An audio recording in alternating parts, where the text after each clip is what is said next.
pois, irmãos, uma palavra direta para com os irmãos, né? E hoje para conosco.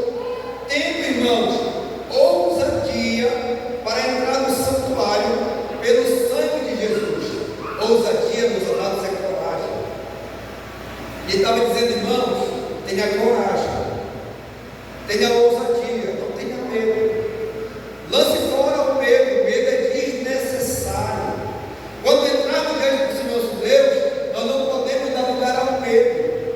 Esse sentimento, ele só existe por causa do pecado. Porque antes do homem pecar lá no Éden, eles não tinham medo. Então o medo em nós passou a existir depois da queda, por causa do pecado. Por isso, quando o ser humano comete um crime, ou comete um erro, e não quer que ninguém saiba, o que é que ele sente logo? É medo. Medo por quê? Por causa da punição. Medo por quê? Porque sabe que errou.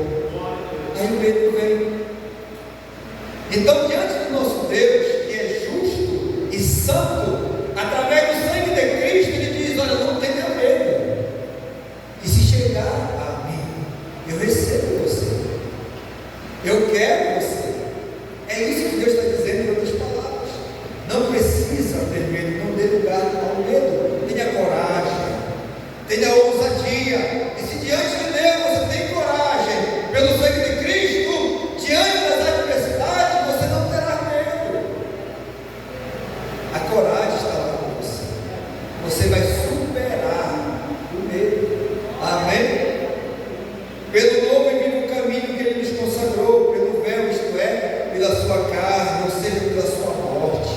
O que Jesus fez por nós, lá na cruz do Calvário, é que nos dá essa condição de hoje, nos dá chegar diante de Deus sem medo, sem medo da punição, porque Deus não traz para nós condenação, Ele traz salvação, Ele traz perdão, Ele traz restauração. O que é restauração, meus amados? É cura. Ele quer curar você. Aquilo que os teus erros, os teus pecados trouxeram como consequência na tua alma, quando te enfermar, de te deixar com medo, e de viver uma vida de ilusão, as injustiças que te afetaram, isso causa uma dor, causa um sentimento de perda, de desânimo, de abandono, mas isso é consequência do pecado, isso não vem de Deus. Então Deus, Ele cura, porque Ele nos perdoa, e aquele que é perdoado está sarado. Louvado seja o nome do Senhor.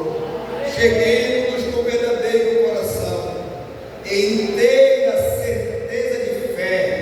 Olha a fé aqui presente, né? Inteira certeza de fé. Quando o escritor traz essa expressão, inteira certeza de fé, ele está dizendo, olha, não há espaço para dúvida. Chegou a dúvida, será, meu Deus? Será se é isso mesmo? Será se eu me ama, meu Deus? Será? Chegou a dúvida? Use a fé. A fé, ela lança fora a dúvida, é o antídoto contra a dúvida e contra a incredulidade. Então não há espaço para a incredulidade, não há espaço para a dúvida, quando estamos no nosso coração inteiro. Aleluia. De fé. Tendo o coração purificado da má consciência e o corpo lavado com água limpa. A má consciência, aquilo que você pensava, aquilo que você aprendeu, mas que não está correto segundo as Escrituras, aquilo que religiosamente você aprendeu, mas é falso, porque existem os falsos ensinos, a falsa religiosidade, existe. Muitas das vezes recebemos dos nossos próprios pais, porque eles não conhecem a Deus nem a verdade. Então, lavado da má consciência, tira de nós a má consciência, o corpo lavado com água limpa. Retenhamos firme a confissão. Olha aqui a palavra confissão. Você vai ouvir muito a palavra confissão, a palavra certeza, a palavra inteira fé. que é a palavra de Deus, para encorajar os irmãos daquela época, e encoraja eu e você nos dias atuais também, para nós não retrocedermos diante das circunstâncias desta vida, nós não abandonarmos a fé diante dos escândalos que estão acontecendo, até no nosso meio. Não abandone a sua fé por causa disso. Retenhamos firmes a confissão da nossa esperança, porque fiel é o que prometeu. Quem nos prometeu? É Deus. Ele é fiel, Ele é verdadeiro, aleluia, para cumprir em nós as suas promessas. E as promessas de Deus se cumprem todos os dias sobre a vida daqueles que amam ao Senhor. Você ama ao Senhor e você tem crido nele, então as promessas se cumprem na sua vida. Isso aí é fato, meus amados.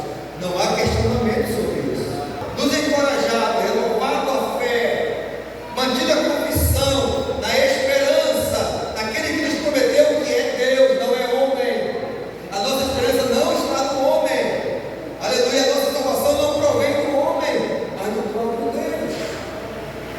Estamos aqui por causa dele, para servir a ele. Versículo 24: e consideremos-nos uns aos outros, para nos estimularmos ao amor e às boas obras.